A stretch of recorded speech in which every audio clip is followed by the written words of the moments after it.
Okay అండి.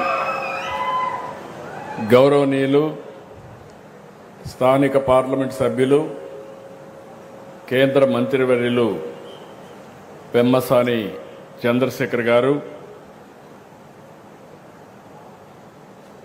National security advisory board honourable member, government of ఆంధ్రప్రదేశ్కి ఒక అడ్వైజర్గా పెట్టుకొని టెక్నాలజీ ముందు తీసుకుపోవడానికి మనం వారి సహకారం అడిగితే చాలా బాగా సహకరిస్తున్నాడు. ఎమినెంట్ సైంటిస్ట్ అలాంటి సతీష్ రెడ్డి గారికి మనస్ఫూర్తిగా గట్టిగా అందరం అభినందించాల్సిన అవసరం ఉంది. చాలా బాగా పనిచేస్తున్నారు. ఆనరబుల్ మెంబర్ ఆఫ్ పార్లమెంట్ మన అమలాపురం హరీష్ బాలయోగ్ గారు, చైర్మన్ ఎండి కిమ్స్, ఇప్పుడే చూశారు మీ అందరినీ బిజినెస్ పీపుల్గా తయారు చేయడానికి, ఆంట్రప్రెన్యూర్గా తయారు చేయడానికి బ్రహ్మాండమైన ఆలోచనలు ఇచ్చారు. ఆయనే ఒక స్ఫూర్తి కూడా. ఎందుకంటే మీరందరూ గుర్తుపెట్టుకోవాల్సింది 2004 ఆ రోజు హైదరాబాద్లో సికింద్రాబాద్లో ఒక హోటల్, అది ఆ హోటల్కి చాలాసార్లు నేను వెళ్ళేవాడిని. సీఎంగా వెళ్ళా, మినిస్టర్గా వెళ్ళా, అంత మునుపంతా కూడా పార్టీలో అనేక కార్యక్రమాలు ఎవరైనా కలవాలంటే చిన్న హోటలే. అలాంటి హోటల్ని తీసుకొని అప్పట్లో కన్స్ట్రక్షన్లో ఉన్నారు కాబట్టి ఒక 100 కోట్లు వీళ్ళ ఈక్విటీ, అదే సమయంలో ఒక 200 కోట్లు అప్పు తీసుకొచ్చి 22 సంవత్సరాలే, 5-6 డికేడ్స్ కాదు, భాస్కర్ రావు గారు దాన్ని సమర్థవంతంగా నిర్వహించి ఈరోజు దాన్ని 30,000 కోట్ల రూపాయలు ఆస్తి చేశాడు. ఆ ఆస్తి చేశాడంటే ప్రజలకు సేవ చేయడమే కాకుండా ఎప్పటికప్పుడు ఇన్నోవేషన్స్తో ముందుకు పోతూ సస్టైనబిలిటీ కోసం లాభార్జన కూడా చాలా ముఖ్యం.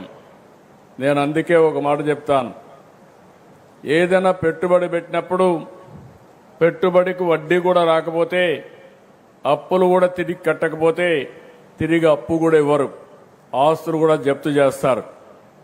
అదే కానీ ఎప్పటికప్పుడు ఆంట్రప్రెన్యూర్గా ఉండి దాన్ని ముందుకు తీసుకుపోయి మళ్ళీ కానీ మనం కానీ చేయగలిగితే సంపద సృష్టించడం చాలా సులభం. అలాంటి సంపద సృష్టించడానికి దారి చూపినటువంటి భాస్కర్ రావు గారిని మనస్ఫూర్తిగా అభినందిస్తున్నా. ఎక్కువ టైం తీసుకున్నా చాలా చక్కగా చెప్పాడు.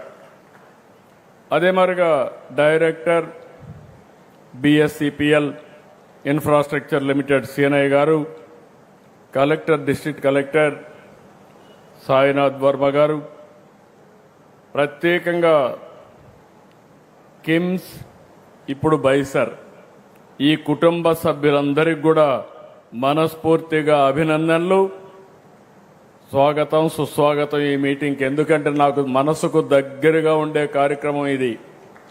అమరావతి అభివృద్ధి కావాలంటే చాలామంది పారిశ్రామికవేత్తలు ముందుకు రావాల్సిన అవసరం ఉంది. అలాంటి ఈరోజు మీరు చూసినప్పుడు Bollineni institute of skill development and research, ఇప్పుడే ఆయన ఒక విజన్ కూడా ఇచ్చారు భాస్కర్ రావు గారు.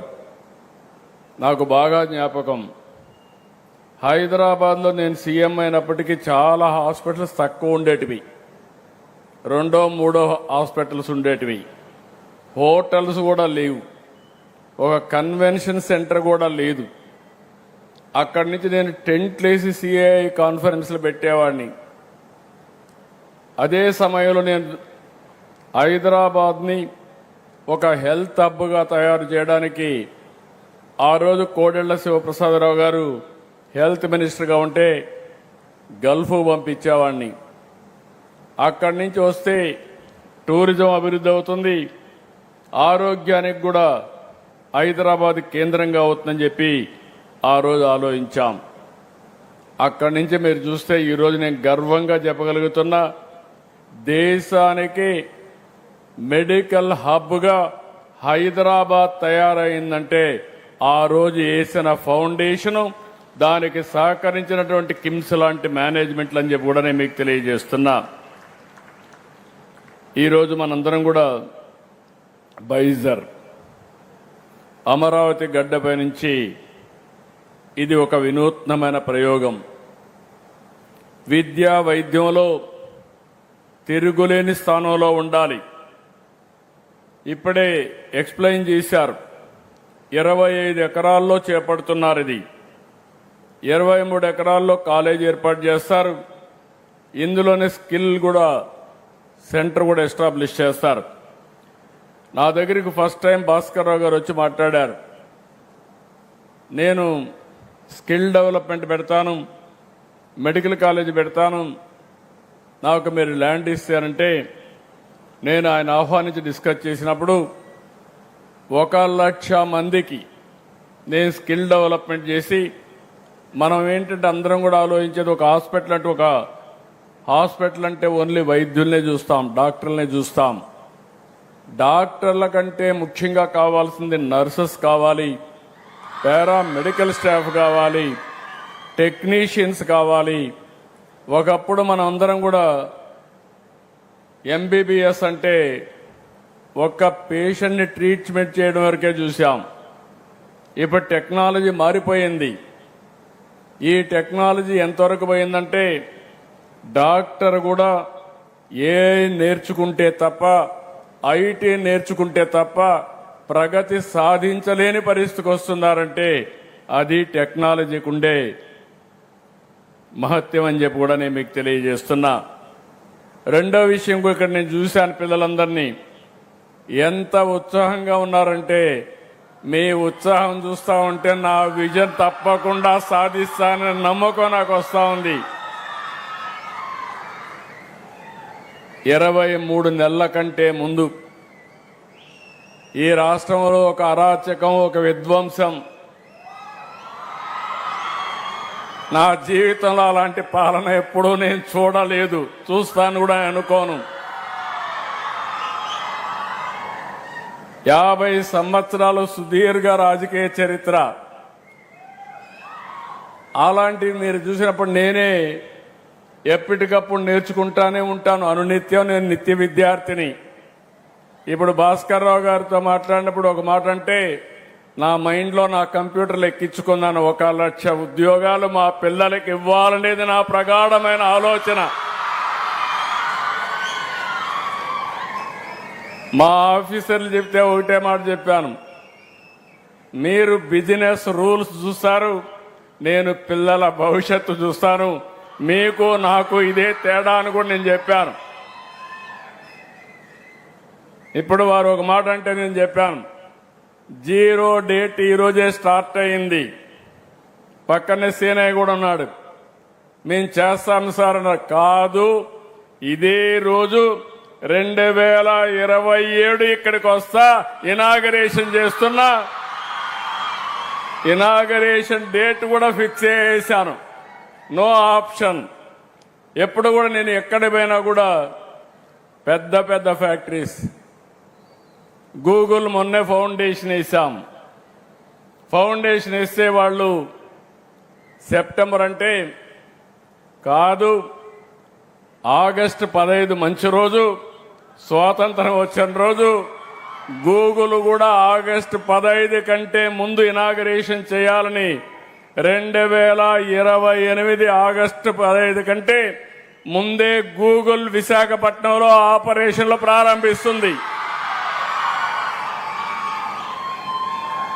ఆర్సెలర్ మిత్తల్ పెద్ద స్టీల్ ప్లాంట్, ఆయన కూడా వచ్చినప్పుడు నేను ఒకటే చెప్పాను, నువ్వు 5 ఏళ్ళు 10 ఏళ్ళు కాదు, ప్రపంచంలోని best technology company, biggest company, నాకు కావాల్సింది 2028 డిసెంబర్ లోపల ఫేజ్ 1 పూర్తి చేయాలని ఆదేశాలు ఇచ్చా. చేస్తున్నామని చెప్పి కూడా నేను మీకు తెలియజేస్తున్నా. నేను ఎప్పుడు కూడా ఫౌండేషన్ వేయడానికి, రిబ్బన్లు కట్ చేయడానికి నేను సిద్ధంగా లేను. నేను వచ్చినప్పుడే ఎవరైతే పెట్టుబడి పెడతారో, ఏ రోజు ఓపెన్ చేస్తారో చెప్తే దాని మీద నేను మాట్లాడతానని చాలా స్పష్టంగా చెప్పా. కృష్ణయ్య గారికి చెప్తున్నా, భాస్కర్రావు గారు చెప్తున్నా, మీకు ఏ పర్మిషన్లు కావాలన్నా ఆటో పైలట్లు ఇచ్చే బాధ్యత మాది, దాన్ని అమలు చేసే బాధ్యత మీది. మెడికల్ అండ్ హెల్త్లో చాలా అవకాశాలు ఉన్నాయి. మనం ప్రపంచానికి లీడర్స్గా తయారయ్యే అవకాశం వస్తుంది. అయితే ఒక డాక్టర్లే కాకుండా దీనికి అనుబంధంగా ఉండే అన్ని విషయాల్లో మనం దీనికి శ్రీకారం చుట్టాల్సిన అవసరం ఉంది. ఇక్కడ మనం చూస్తే 500 పడకల సూపర్ స్పెషాలిటీ వైద్య సేవలు కార్పొరేట్ స్థాయిలో ఇవ్వడానికి ముందుకొచ్చారు. ఇంకొక పక్కన ఇక్కడ మనం కట్టే దానిపైన దగ్గర 250 medical seats, MBBS seats, 1000 non medical paramedical పట్టభద్రుల్ని, ఇంకొక 1000 మంది ట్రైనీస్ని కూడా సిద్ధం చేయబోతున్నారు. నర్సింగ్ 150 మంది పిల్లలకి ట్రైనింగ్ ఇస్తారు. డెంటల్ 50, ఫిజియోథెరపీ 50, న్యూట్రిషన్ సైన్సెస్ 50, ఇలాంటివన్నీ చూస్తే ఒక 5,000 మందికి పెట్టుకున్నారు. నేను వారిని లాస్ట్ టైం చెప్పింది నాకు జ్ఞాపకం ఉంది. స్కిల్ డెవలప్మెంట్ కింద పక్కనే వినుకొండ ల్యాండ్ ఉందన్నారు, కానీ దానికి కొన్ని సమస్యలు ఉందన్నారు. మీరు ఏం చేసుకుంటారో నాకు తెలియదు. మీరు ఇచ్చిన 1,00,000 మందికి ఆంధ్రప్రదేశ్ నుంచి వైద్య సేవలో సేవలు అందించే సిబ్బందిని తయారు చేసే బాధ్యత మీది. దానికి ఏం కావాలో మీరు చేయండి, నేను సహకరిస్తా. ప్రపంచంలో ఎక్కడైనా కానీ డాక్టర్లున్నా